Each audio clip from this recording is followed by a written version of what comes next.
All AC parts work together to keep your home cool, but knowing when to change your 1-inch air filters during the cooling season is key to making everything run smooth and saving money. Okay, so you want to swap out those 1-inch filters every 1 to 2 months when your AC is running a lot.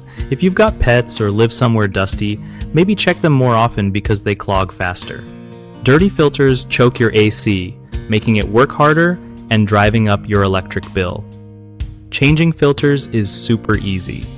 Just slide the old one out and pop a new one in, making sure it's the right size and facing the right way. Keep a reminder on your phone or calendar so you don't forget because it's easy to overlook. Also, if you notice your airflow dropping or the AC isn't cooling like before, that's a sign to check your filter right away. Regular filter changes help keep allergens out of your air too, so it's better for your health.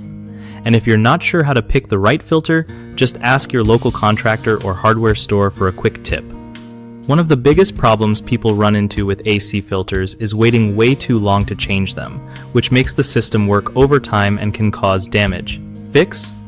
Stick to that 1 to 2 month schedule no matter what. Another common mistake is using the wrong size filter.com.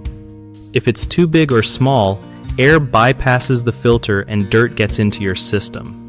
Make sure you measure the old filter before buying a new one. Lastly, some folks put the filter in backwards, which messes up airflow and cuts down on efficiency. Just follow the arrow on the filter frame to install it correctly.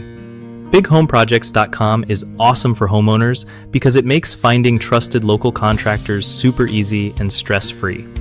For contractors, it's a great way to get steady work by connecting with people who actually need their skills without all the hassle.